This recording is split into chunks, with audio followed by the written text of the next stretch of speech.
work in a financially sustainable way. Social enterprises can provide income-generating opportunities to meet the basic needs of people who live in poverty.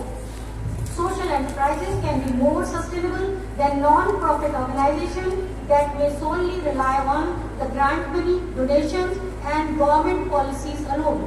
Social enterprises can empower women as customers, employees, business owners with a genuine stake in the future.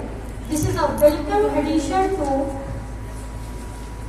more traditional programs as it contributes to no new level of agency and trust.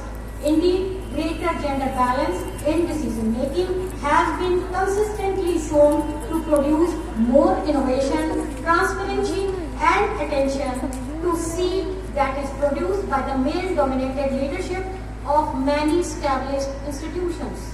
A social enterprise or social business is defined as a business with specific social objectives that serve its primary purpose. It is against this backdrop, social enterprise and women empowerment captures the attention of all stakeholders, and this only has provided the impetus for organizing this seminar. The following key areas pertaining to the theme of the seminar will be brought under the discussion. The first, role of a social enterprise in women empowerment in India. Social enterprise challenges and women empowerment. Social enterprise, women prosperity and social change. Role of social enterprise in bridging gender inequality, women empowerment, so movement and social enterprise. Hybrid social enterprise and change. Social enterprise challenge and reinforce gender stereotypes, women entrepreneurs, economic and social well-being. I am sure that deliberation during this seminar would provide us a better understanding of the topic, and suggestions given by this august house would prove quite meaningful for the policymakers, statements and academicians. With these words, once again I express my deepest sense of gratitude to all for accepting our invitation and participating in this seminar, to all the dignitaries, resource persons, delegates, guests and research scholars. I extend a warm welcome. After this, I am giving a short introduction of the keynote speaker who is among us, and I am sorry that we made her wait so long. And Dr. Indu Shekhar, who is currently engaged with the Niti Aayog's institution, that is National Institute of Labour Economics Research and Development.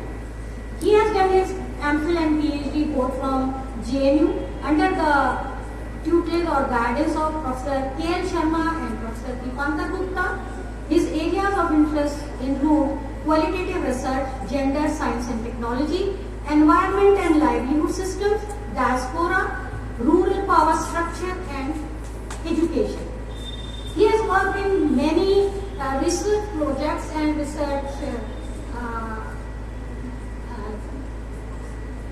institutions, and I will mention a few. He has worked with the research team of Dr. Abu Saleh Sharif and Professor Sonal Desai from University of Maryland, USA. He has worked with the Institute of Applied Manpower Research Delhi, Center for the Study of Administration of Relief, New Delhi. He has been with the Lal Bahadur Shastri National Academy of Administration, Missouri as research officer. He has provided consultancy on project of rural livelihood to the Center for Development Studies, Swansea, University of Wales, UK. He has contributed in the field work analysis in the Applied Social Science project of Oxford University with Professor David Jones and Steve Jones. Has worked for the Center for Development Research, Copenhagen, Denmark. Worked in the Japanese project with the Akihiko Ono, Department of Economics, Seikai University, Tokyo, Japan. He has many books and research papers to his credit in the national and international reviews. He has successfully completed more than 15 research projects.